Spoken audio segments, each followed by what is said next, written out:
Wonderful story of love. Tell it to me again. Wonderful story of love. With the immortal strain. Angels with rapture announce it. Shepherds with wonder receive it. Sinner, oh, won't you believe it? Wonderful story of love. Wonderful story of love. Wonderful story of love. Wonderful story of love. Wonderful story of love. Wonderful story of love. Though you are far away, wonderful story of love. Still he doth call today, calling from Calvary's mountain, down from the crystal bright fountain, e'en from the dawn of creation. Wonderful story of love. Wonderful story of love. Wonderful story of So the orientation of the heart, Matthew 6, starting in verse 19, going through the end of the chapter, if memory serves me correct, it's about 34 chapters long. 34 verses long. So Jesus is contrasting here ultimately two different directions. Again, he uses three different examples, three different illustrations of this contrast, but ultimately it's the same contrast. Don't amass for yourself treasures on earth, but instead seek treasures in heaven. The second one, you serve God rather than serving mammon or money, depending on which translation you're reading. The third illustration is a lot less corporal, but it's the same thing.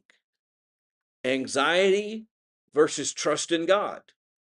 Don't be anxious, but instead trust, because God has said, what? If we seek him first, then what? We'll have all those things that we're anxious about. We'll have what we need. Now, will we have necessarily the precise manifestations of those things that we want? Well, let's just go back in time. Children of Israel, and led out of Egyptian bondage, and they are now at the foot of Mount Sinai. They received the law, they begin their travel, and the first thing they realize is they're in the middle of a desert and there is nothing for them to eat. And they say, hey, we had food back in Egypt. We don't have any food here. And God provided what? Food. Food that would sustain them. Food that apparently was even pleasant tasting, if I understand the description correct. But it wasn't what they were accustomed to or wanted. It wasn't meat, it wasn't leeks, it wasn't melons or cucumbers or any of the things that they had grown to appreciate. Instead, it was something called manna, which apparently had like a thin wafer-like appearance, and that's all it was. And every day was the same food, so they got the same texture and flavor every time they ate. How many of us enjoy that? We don't get to the second day of leftovers and go, look, I'm tired of that, because it wasn't good. What do we want? Something different. But day after day after day, what did they get? Manna. So what did they start doing? Grumbling and complaining because they weren't getting what they wanted. But they were getting what they needed. And those two things don't always line up. And he says, don't be anxious. Trust the Lord. Now, that does not mean, by the way, that you don't interact with treasures on the earth. You do. I'm going to guess that most of us in this room have a house, well, probably not as bad as mine, but similar to mine, where we have more stuff than we actually have places to put the stuff. However, can you come grab the camera and get it out of his way real quick? Move quickly.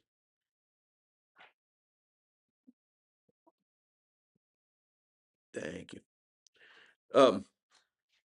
However, that doesn't mean that we are seeking treasures on earth necessarily. Could. We do interact with the things of this world. We have to because we exist in this world and we accumulate things. Money's the same way. It's a tool, a function of life on this earth. Do we have to interact with money? Yes, but that's very different than doing what? Serving it, living for it. Again, anxiety and trust. If we live in this world, are we certain to go through periods of anxiousness? Did Jesus experience any anxiety? In the reading of the New Testament, does he experience any anxiety? Yeah, in the garden, there's no doubt about it. But even before that, he looks over Jerusalem and weeps over their condition. He's anxious about what's going to happen to them. He knows what their fate is. And it brings him anxiety. However, he isn't consumed by that anxiety or controlled by that anxiety. He doesn't live for that anxiety. Instead, he does what? He trusts his Father. He's anxious over his impending sacrifice. Yet not as I will, but thy will be done. I trust you. If this is how it is to be, then I trust that this is good and that this is right. Or if it's not, that you will do what? Talking toward his Father, that you will repay. And so he didn't open his mouth and he didn't fight back and he didn't instruct his disciples to fight. In fact, when one of them tried to, he said what? Put it away. When John the Baptist, realizing that he was greater than him, said, it's not proper for me to baptize you, but you should be doing things for me. Suffer it to be so to fulfill all righteousness. He trusted his Father and the instructions of his Father and what his Father desired for him to do. Regardless of other things, did he feel anxiety at times? I trust that he did, but ultimately the trust of God won out. We also see that played out in the life of the Apostle Paul. Once he comes to maturity, he is anxious over his impending death, but says what? When we get that whole picture where he says, well, you know, I would rather live on in the flesh. But then I know I've been promised by God that to depart this flesh means that I go to be with the Lord, which is very much better. I'm torn between the two. That's the struggle between anxiety and trust being played out for us. And ultimately, he determines what? That to trust God is more important. So he refuses not to die. So that's what's going on there. The heart is revealed by what it values and what it pursues. And that's what he wants us to see. He moves on in chapter 7, verses 1 through 6 about judgment and self-examination. One of the most or misunderstood texts in all the Bible, the first 6 verses of Matthew 7. Judge not that you be not judged. That is about as much of it as anybody ever quotes. But the focus of his teaching is not the removal of all judgment. It is the removal of hypocrisy in judgment. He says you must address your own faults first. then you can see clearly to address others' situation. Don't mess with other people's circumstances when you can't see clearly to help them. Because the whole purpose of speaking to someone in a way that is making judgments about their rightness or wrongness is dependent upon my ability to see what right and wrong is, which I cannot do until I myself have been trained by the righteousness of God to discern between good and evil. So first, I take out what is blocking my vision so that I can see clearly to actually be helpful to someone else, so that what I say to them does them good. I'm going to tell you what, I hear a lot of advice that doesn't really help people. They're in the middle of some immoral, sinful situation, and somebody will put their hand around them and say, it's okay. Live and let live. It works for you. That's your truth. Just be at peace with yourself. Terrible advice for someone who's in sin, because there's a day coming that they will not be at peace, no matter how bad they want to be at peace, and there will be nothing that could be done about it. But today they could change that circumstance. They could be at peace and find eternal peace if someone could see clearly to help them see clearly. But when we're offering our advice when we ourselves can't see, that's like, imagine you're traveling across the country and you're in a strange place and you're lost.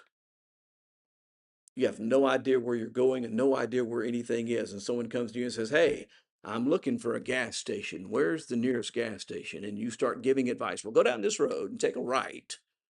You go down 2.6 miles and take a left, and you'll find one down there on the right. Is that going to help anyone?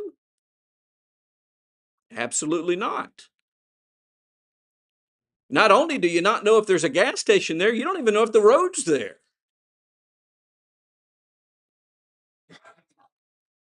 When I moved over here, people would ask me things about, where's a good place to do this? Where's a good restaurant? Where's a good mechanic? And I'd go, I can tell you where they all are in Orange, Texas. I have no idea here. What would have happened if I just start blurting out places and names? Well, they might end up in a place where they were taken advantage of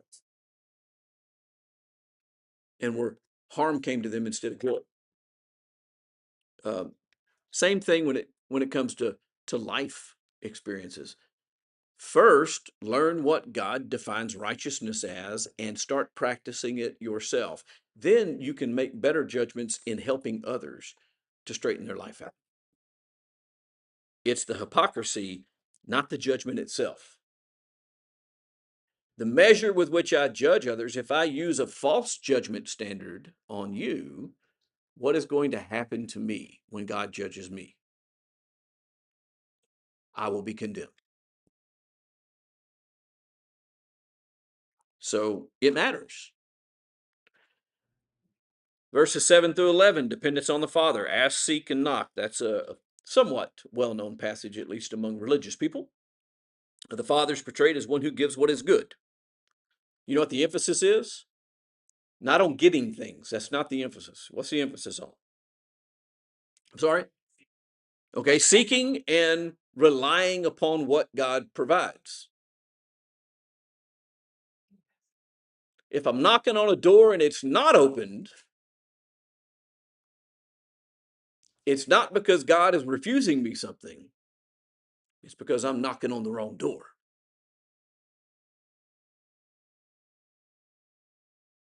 If I go to see Wesley and I'm knocking on his neighbor's door and they peek out the window and go, I don't know, this guy looks crazy, I'm not answering the door. Is it Wesley's fault that the door's not opened? No.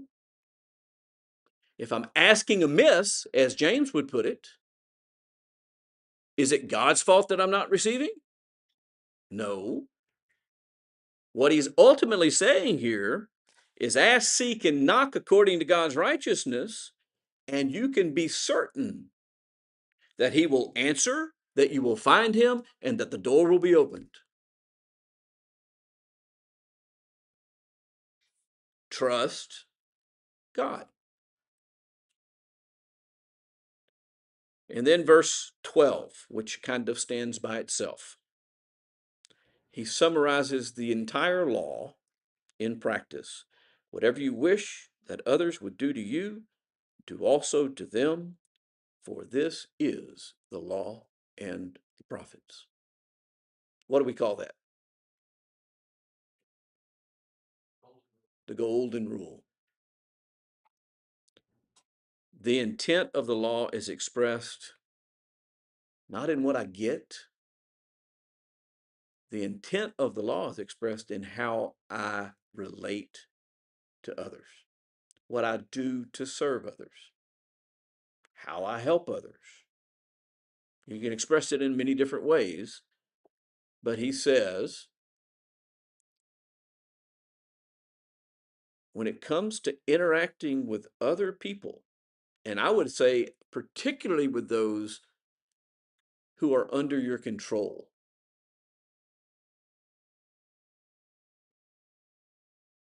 a husband toward a wife, parents toward children, elders toward local churches, government officials toward the governed, a boss toward his employees, a manager toward those that are under him.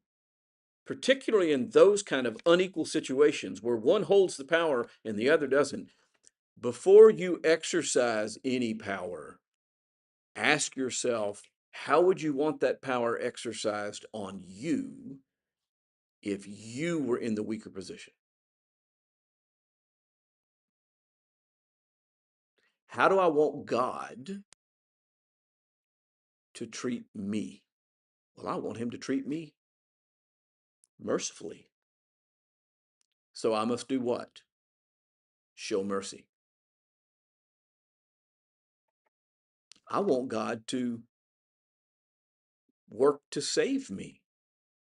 I want the things that God has done to be working toward my interest and needs. Well, so how are you acting toward others? Are the things that you're doing working toward the interests and needs of others or yourself? I don't want God to work in his own self-interest. If God works in his own self-interest, what happens? We all die and are banished forever from his presence, and it happens now. That's in his own self-interest. We're like the irritating thing that doesn't go away. And if we're serving our own interests, what do we do to that irritating thing?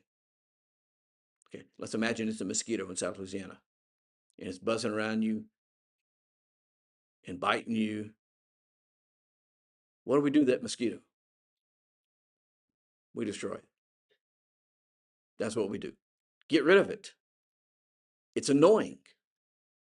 It's not doing what we want it to do. It's doing its own thing. It's not helping us. It's making life more difficult for us. It's exactly what we do when we ignore God and exercise our own wills, commit sin, reject righteousness. And yet it's the patience of God that allows us time to come to repentance so that he might save us rather than destroy us. We want him to do that. We want him to be patient. We want him to send his son into the world to save us because we can't save ourselves. We want him to do all these things for us and not in his own interest. Well, likewise, we should want to do things for others to help their interest over our own. That's a principle we learn in the Bible. Stated in this sentence right here. You just gotta look for it and apply it. Hearing and doing, the next section, the narrow versus the wide gate, true versus false prophets, the true versus false disciples he talks about, the wise and the foolish builders. This is the famous section where the wise man built his house upon a rock. The foolish man built his house upon sand comes from. The distinction is very clear. Everyone who hears these words of mine and does them. That's what he's talking about. Hearing without doing is not sufficient. Period. End of story. And then finally, chapter 7 ends in verses 28 and 29 by his authority being recognized, for he was teaching them as one who had authority and not as their scribes. The crowds who heard this realized that he was not doing what other people do. He was not just saying, hey, you know what? The collective agreement about what this means and how it applies and what we ought to do and what matters is, he was saying, this is what it means. This is how it applies. And this is what will happen if you do not do these things. They recognized that. And so should we. So he fulfills the law by bringing it to its intended meaning. His authority is direct. It's not dependent upon prior teachers. The law addresses the heart, not merely overt behavior. Motive and intention are central to true righteousness. And obedience and not hearing alone defines one's response. Now, that last thing is important because it says that those two right before it, about the law addressing the heart and motive and intent being preeminent, does not mean, like some people think, that then it doesn't matter what we do. Because obedience defines our response. The question is that obedience done in faith, which is what Romans talks about, to bring about the obedience of faith. If it is done in faith, then it is righteousness and you are among the blessed. If it is not done, you are not among the blessed. If it is done for the wrong motive, you are not among the blessed. So we have to think about all these things. I'm out of time. So we'll move on next time to what is, I think, session 10 on the syllabus. Was this 9? Yeah, this was 9. So if you're following the syllabus, it'll be labeled session 10 on the syllabus, and we'll pick up with the teaching there. Thanks for your presence today. Wonderful story of love, tell it to me again. Wonderful story of love, with the immortal string.